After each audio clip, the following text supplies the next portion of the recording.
Okay, let's dig in. Today, we are really tearing into the playbook of high achievers. This whole deep dive comes from these sources you brought us called Architects of Achievement, and it lays out these 10 daily pillars of success. Yeah. And our mission today is pretty straightforward.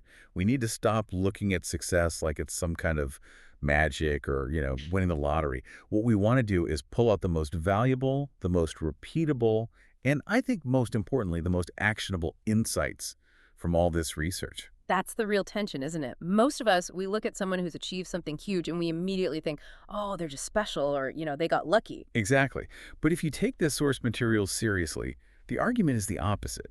These are, for the most part, ordinary people who've just mastered a set of really disciplined daily systems. It's not about the big invention or the one great idea. No, the research barely looks at what they achieved. It's all about how they spent their Tuesday mornings. It's all about the compound interest of just showing up. So we're going to break down these 10 habits and show you exactly how it all works. Perfect. Let's jump right in with the foundation. The one habit that really makes all the others possible. Habit 1. Consistency. And the research points to the single biggest mistake people make. Right, and it's this huge trap. We drastically overestimate what we can do in one single heroic day. And at the same time, we just completely fail to see what can be done over a full year of small, dedicated steps. So it's like we're wired for the sprint, not the marathon. We are. And think about the two fitness examples in the source. They're so good. You've got person number one. They get all fired up once a month. They go to the gym and they just absolutely crush it for 2 hours. Right. They leave feeling sore. They feel like they accomplished something huge. Exactly. But then you have person number two. And they make this, what the source calls a micro commitment. They just show up for 30 minutes. But they do it 4 or 5 times a week. The effort is so much smaller, it's almost boring. But it's relentless. It's relentless. And you look at them 6 months later, and it's not even a competition. The first person, they've probably got nothing out of it, maybe even an injury. The second person has completely transformed their body, their energy, everything. It just proves that those small doses of consistency, that's the machine that turns a goal into reality. It doesn't matter if it's your health, your business, whatever. And that consistency is only painful because it runs right up against habit number 2, which is discipline over comfort. And this is where the real battle happens, minute by minute. Oh, 100%. It's the battle with the snooze button, right? It's that moment you choose one more episode on Netflix when you know you should be doing something else. And we think successful people have this bottomless well of willpower. They don't. The research says they reframe the discomfort. They have a really, really sharp focus on the why behind what they're doing. The source has this definition of discipline that's just so clear. It says discipline is choosing what you want most over what you want right now. And that's the whole game. Okay. Because what you want right now gives you that immediate, that little dopamine hit. Right. It feels good. It feels good in the moment. The student who studies for an hour now is choosing the long-term goal. The one who crams later is just choosing comfort now, but they're basically just borrowing stress from the future. That sets such a clear foundation. So, okay, let's pivot from that core behavior to the more intellectual side of this. Starting with habit 3, continuous learning. This is one of the most powerful patterns they found. Successful people, they don't see learning as something that ended when they graduated. It's a lifelong thing that just keeps stacking skills. And it doesn't have to be this massive commitment, right? The source gives this really simple example, like someone in tech. If they just spend, 30 minutes a day learning a new tool or a new trend, that's it. That's all it takes to stay ahead. And think about that. 30 minutes, 5 days a week. That's 130 hours of specialized learning in a year. You get this massive compounding advantage over the person next to you who thinks they already know enough. It's a total mindset shift. You have to see learning as an investment, not a chore. Right. It's an investment in your future. And every investment needs a target. Which brings us to habit 4, clear goals. The difference between wishing and achieving is always specificity. It's the difference between saying, ugh, I want to save more money, and saying, I want to save $10,000 in 1 year. Exactly. The first one is just a feeling. It's totally meaningless, practically. But the second one, the $10,000 one, that's a plan. It's measurable. You can work backwards from it. You can break it down. You have to break it down. And that's what they do. They see the $10,000 goal as just, 12 smaller, much more manageable monthly goals. And that gives you clarity, but it also gives you dozens of these little wins along the way, which keeps that consistency engine running. Okay, so those first 4 habits get you going. but you're going to hit a wall. You're going to have setbacks. Which brings us to the next section, mindset and responsibility. Habit 5 is a strong mindset. And the sources couldn't be clearer on this. Every single successful person they studied has failed. I mean, often spectacularly, multiple times. Failure isn't the exception. It's part of the job description.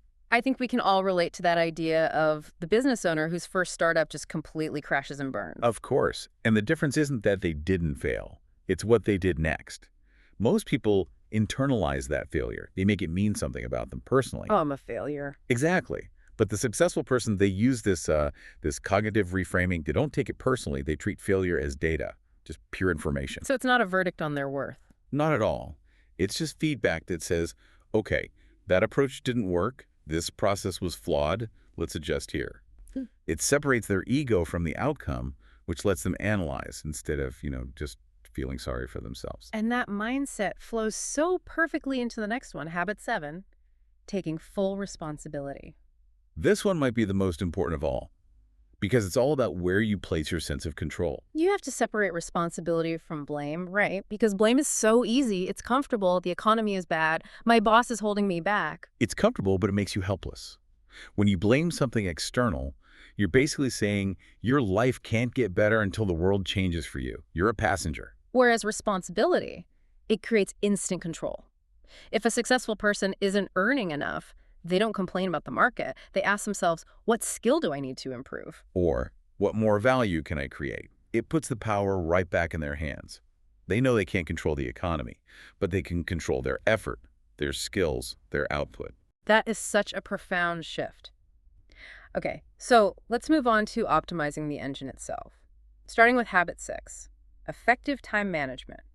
Yeah, and this one just completely busts the myth that successful people have, like a 28-hour day or something. They don't have more time. They don't. They just use it better. They are ruthless about where their focus goes. And the sources say the best tool for this isn't some complex software. It's a really simple habit. Just planning your day the night before? That simple 10-minute habit eliminates the biggest energy drain there is, decision fatigue. You're not waking up and immediately trying to figure out what to do first. You just wake up and execute. You're running with purpose instead of just spinning your wheels. And that leads to habit 8, which is about the fuel for that engine. Right. Prioritizing physical and mental health. This is not a luxury item. It's a prerequisite for high performance. And the research is so clear on this. Burnout kills productivity. It absolutely does. You can't make good decisions or stay disciplined if your core systems are just falling apart. The best example from the source was the CEO who schedules workouts like their board meetings. Yes, he was known for never canceling a commitment. And his 6 a.m. gym session was just as non-negotiable as a meeting with his top investors. And you can see why.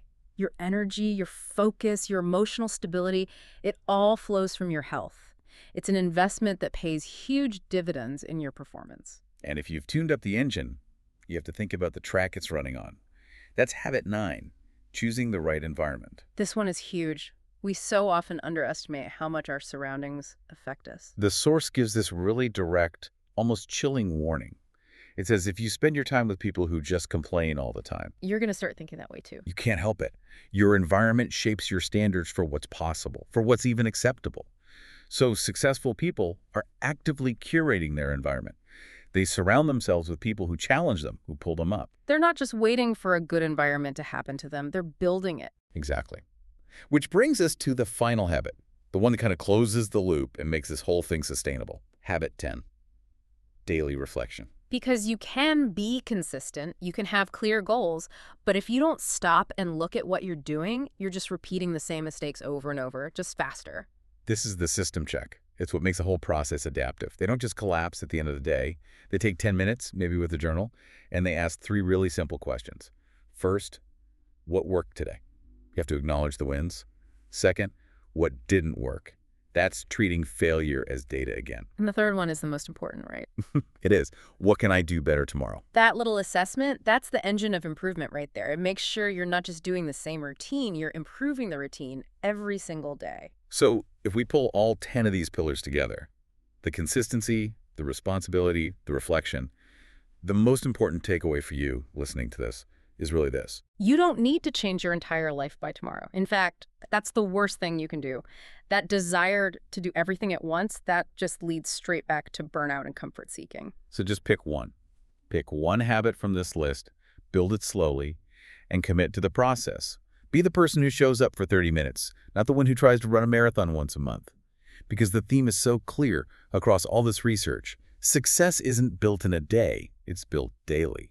And as you think about how to apply all this, we want to leave you with one final thought, one that builds on the power of Habit 7, that idea that responsibility creates control. Think about one area in your life right now where you feel frustrated. And be honest, where are you blaming something external for that frustration?